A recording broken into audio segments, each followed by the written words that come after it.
अस्सलाम वालेकुम। Welcome back to my channel. कैसे हैं आप सब लोग? उम्मीद करती हूँ कि आप सब लोग ठीक ठाक होंगे और खैर खैरियत से होंगे और आपकी दुआ से मैं भी बिल्कुल ठीक ठाक हूँ। आज की जो वीडियो आपके साथ शेयर कर रही हूँ वो एक मेहंदी का फंक्शन है।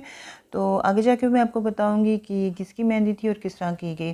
तो सबसे पहले आपको थोड़ी सी डेकोरेशन के बारे में डिटेल बता दी जाए। यह है ईद का तीसरा दिन और कंप्लीट लॉकडाउन था और तमाम शॉप्स बंद थी। तो इस वजह से कोई भी चीज़ ऐसी नहीं थी बाज़ार से हम ले सकते थे कि हम इस फंक्शन को जो है अच्छे तरीके से कर सकें। तो जो भी घर पे चीज़ें मौजूद थी तो वही हम लोगों ने यूज़ की और इसको जो है अपने फंक्शन के लिए हमने डेकोरेशन कर ली।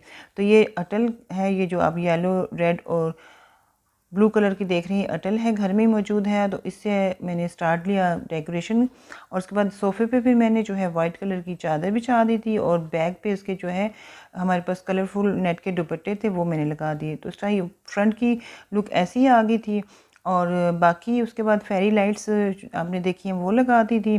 तो उसके बाद फिर भी थोड़ी कमी फ़ील हो रही थी। तो फिर मैंने अपने बेटे को कहा कि आप बाज़ार जाओ, देखो कोई शॉप ओपन हुई तो पत्तियाँ वगैरह ले आओ, गजरे ले आओ ताकि कुछ शादी की फ़ीलिंग आए। तो वो फिर जब गया तो अल्लाह का शुक्र है कि उसको ये चीज़ें मिल गई। तो फिर हमने इसे पत्तियों से टेबल सजा लिया और गजरे वो जो पीछे आपने देखे हैं फ्रेश फूलों के वो भी हमने लगा लिए थे और हाथों पे भी पहनने के लिए गजरे मिल गए थे। और ये येलो जो कपड़ा आपको नज़र आ रहा है ज़मीन पे ये भी मिल गया था। तो इस तरह जो है जो हमारी डेकोरेशन थी वो बहुत अच्छी होगी और बहुत खूबसूरत होगी। और ये तमाम डेकोरेशन जो है ये मैंने की थी और जब मैंने इसकी वीडियो बना के अपनी सिस्टर को भेजी तो और मैं अपने बहनोई को भेजी तो वह हैरान रह गई कि इतनी अच्छी डेकोरेशन आप लोगों ने कर लिया और ये तमाम डेकोरेशन मैंने की थी। तो इस तरह मैं आपको लोगों को बताती हूँ कि ये फ़ंक्शन किसका था। तो ये फ़ंक्शन था मेरे भांजे का और ये भांजा मेरा यूके से आया हुआ है। मेरी सिस्टर यूके में होती है, उनकी तमाम फैमिली। तो इसकी शादी हम लोगों ने करनी थी जुलाई अगस्त में, लेकिन इसका निकाह किया हुआ था हम लोगों ने, पहले का किया हुआ था। तो जुलाई अगस्त में हमने शादी करनी थी बाकायदा और बड़ी धूमधाम से और बड़े अच्छे तरीके से इसकी शादी होनी थी क्योंकि ये मेरी सिस्टर का एक बेटा है और बेटियां भी हैं लेकिन बेटा एक ही है। तो इस हवाले से लेकिन कोरोना की वजह से बहुत ही हालात ख़राब हो गए और बहुत मसले मसाइल हुए कुछ ऐसे कि हमें ये शादी जो है इमरजेंसी में करनी पड़ी और उसके लिए फिर मेरी सिस्टर को अपने बेटे को अकेला भेजना पड़ा। तो ये हमारे घर पे ही आया था। तो फिर हम लोगों ने इसकी शादी फिर हम लोगों ने इस तरह की। तो पहले तो यही प्लान था कि ये आएगा और इसको दूल्हा बना के हम ले जाएंगे और इसका जो है लड़की को रुखसत करवा के ले आएंगे क्योंकि लड़की को ये साथ ही ले जाएगा। लेकिन फिर मेरी सिस्टर ने कहा कि मेरे बेटे के ना थोड़े बहुत शगन कर देना।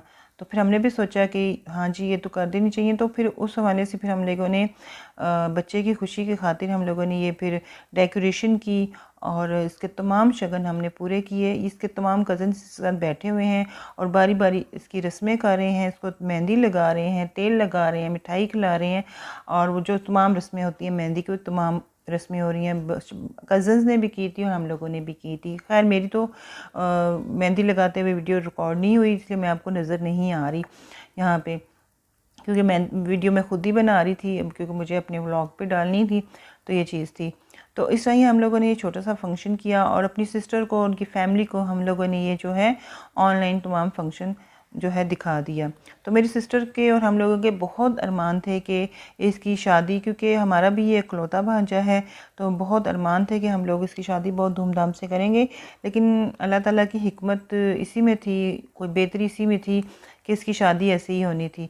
तो सिर्फ हम लोग घर के ही लोग थे, कोई भी बाहर से हम किसी को भी इनवाइट नहीं किया हुआ था, यहाँ तक कि नेबर्स में से भी किसी को इनवाइट नहीं किया था क्योंकि कंप्लीट लॉकडाउन की वजह से ये डर था कि कहीं गैदरिंग हो, क्योंकि म्यूज़िक भी चल रहा था, ढोलकी भी हमने बजाई थी। तो अगर पुलिस आ जाती और वो देखती कि यहाँ पे गैदरिंग है तो आपको पता है फिर प्रॉब्लम हो जाती। तो इस वजह से फिर हम लोगों ने घर पे ही किया। तो हमने कहा अगर घर पे भी आके पुलिस देखेगी तो घर के ही लोग हैं, तो घर के अंदर तो सब कुछ हम लोग कर सकते हैं, सिर्फ बाहर से मतलब नहीं हमने किसी को बुलाया। तो रस्में वगैरह करने के बाद हम लोगों ने ढोलकी भी रखी थी और खूब गाने गाए और खूब इन्जॉय किया और बहुत मज़ा आया। छोटा सा फंक्शन था लेकिन बहुत ही मज़ा आया और बहुत इन्जॉय किया। बच्चियों ने डांस वगैरह भी किया, लुडियाँ भी डाली, मैंने भी लुडी डाली थी, बहुत अच्छा लगा। तो इस तरह ये फ़ंक्शन एक छोटा सा हम लोगों ने कर दिया हमने अपने बच्चे को फ़ील नहीं होने दिया कि वो अपनी फ़ैमिली के बगैर आया हुआ है और कि कोई फ़ैमिली नहीं है। इस तरह हम लोगों ने इसका बहुत अच्छा फंक्शन कर दिया।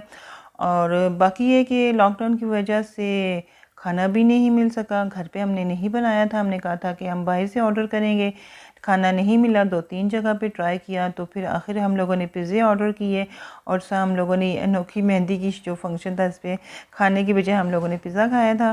तो सब फंक्शन का एंड हो गया था। हम लोग तो जो बड़े थे हम लोग तो ऊपर आ गए, बच्चे यहाँ पे बैठे रहे, 2:30-3 बजे तक बैठे रहे, गपशप लगाते रहे, अपने शुगर लगाते रहे। और फिर बाद में उन्होंने दरमियान में उनको भूख लगी तो उन्होंने बर्गर्स भी ऑर्डर करके मंगवा के खा लिए थे। और इस तरह ये मेहंदी का छोटा सा फंक्शन है जो हम लोगों ने घर पे ही किया, तो मैंने आपके साथ शेयर किया। उम्मीद करती हूँ आपको पसंद आया होगा। तो बारात का फंक्शन भी मैं आपके साथ शेयर करूँगी। तो नेक्स्ट टाइम फिर मिलते हैं। दुआओं में याद रखिएगा। अल्लाह हाफिज़।